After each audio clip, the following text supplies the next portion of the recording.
These penguins are all heading to the open water to the right. This is the clip from Werner Herzog's Encounters at the End of the World, which is going viral right now. Let's watch the whole clip. It's about a minute long. But one of them caught our eye, the one in the center. He would neither go towards the feeding grounds at the edge of the ice, nor return to the colony. Shortly afterwards, we saw him heading straight towards the mountains, some 70 kilometers away. Dr. Ainley explained that even if he caught him and brought him back to the colony, he would immediately head right back for the mountains. But why? Okay, let's talk about this a little bit, because this has captured the fantasy of the entire internet. A lot of people talking about this right now and sort of relating with the penguin and writing a narrative, imposing a narrative, so to speak, for the penguin psychology. A lot of it has to do with a philosophy of nihilism, self-destruction, existential despair. Herzog's own interpretation, he said that the penguin was perhaps deranged. He asks the expert if there's such a thing as insanity among penguins. Dr. Ainley, is there such thing as insanity among penguins? Some people relate to it as some type of depression. Others speak about being pulled back into negative habits, like a moth to the flame, or perhaps like a penguin to the mountains, maybe to coin a new phrase. I want to speak a little bit about this from my own perspective and sort of weigh in and throw in my take. If everyone's commenting on this, why not me? Okay. So those of you who watch the content on this channel regularly know that I speak often about something called sensitive souls.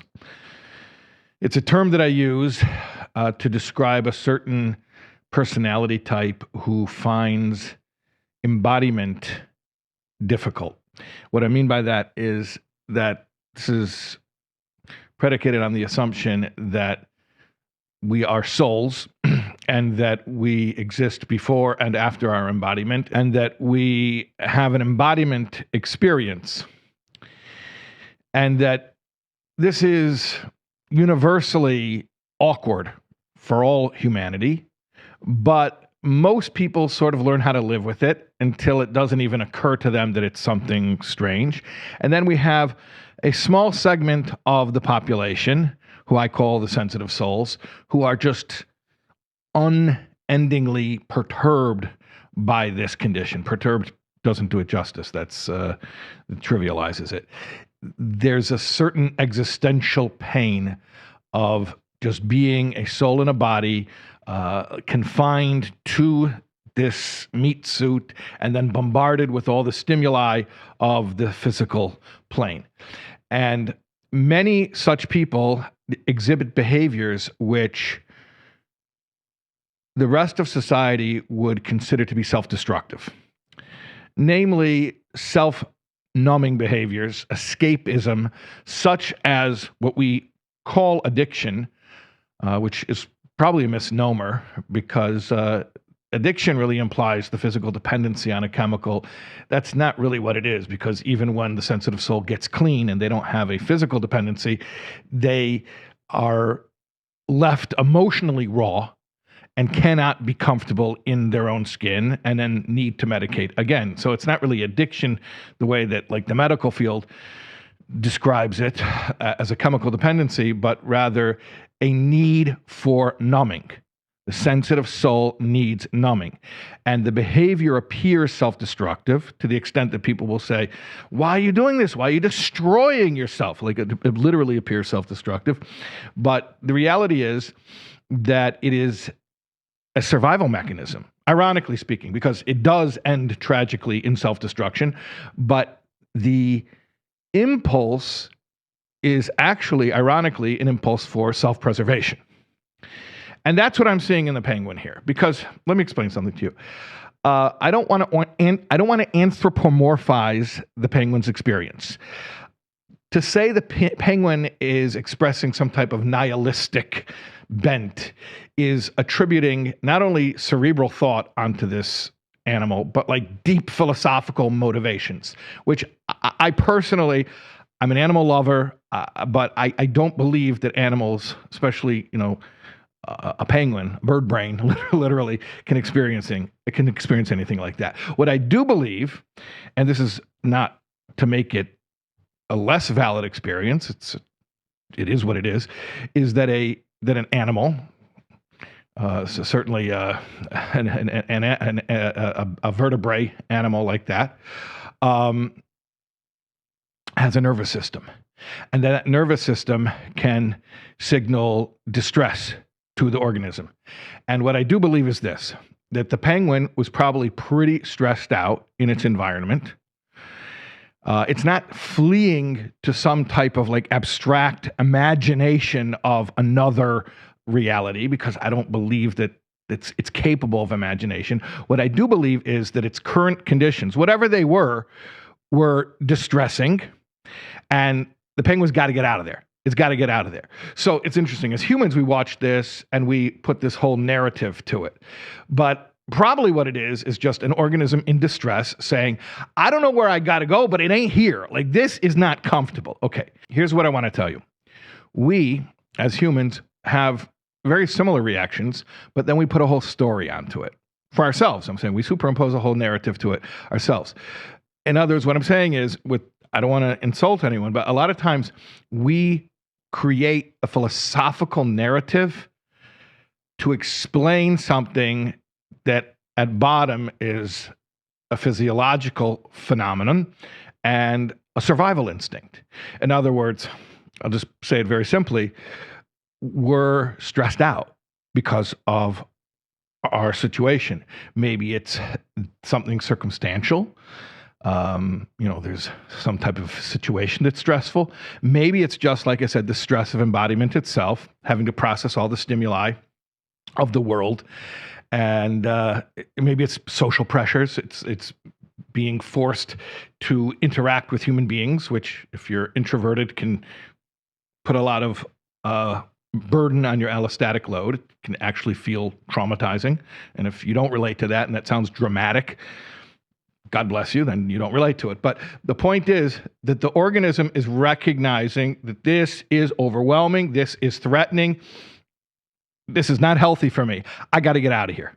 Okay, so what do? You don't run to the mountains, although sometimes, geographical escape is the mode of escape. But often, nowadays, we do a much easier way of checking out, doom scrolling, just getting entranced by screens, or, the good old tried and true, self-medicating chemically, drinks, drugs. But the point is, here's what I want to explain, that penchant for escape is not actual self-destruction.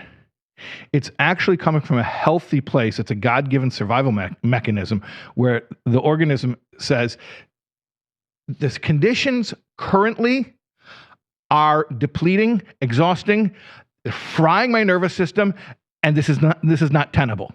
I got to do something. I don't know where I got to go, but it's not here. And so, like the penguin running off to the mountains, which is going to mean certain doom because it's going to starve to death there, but you don't make those calculations because you just know here and now is not safe. So what you do is you do some type of escape, whether it's literal escape or more often internal escape.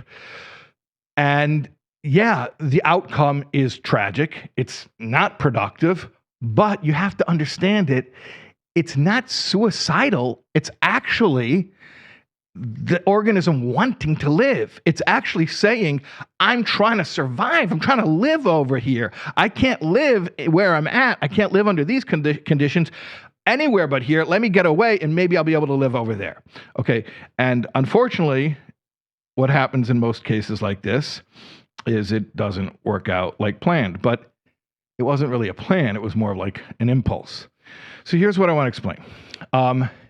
If you relate to this, if you're like this distressed penguin who's feeling like, I got to check out, I just got to go somewhere, I got to numb myself, I got to just take the edge off. I can't continue experiencing everything so raw the way that I am. And you're finding that you're gravitating toward what you ultimately realize are self-destructive behaviors. And you're like, well, I don't want to do this, but I can't just go back to the old situation because that was killing me. And I don't mean that hyperbolically or figuratively. I mean literally killing you. Maybe a slow death, which in some ways is, Chinese water torture. It's a long, protracted torture.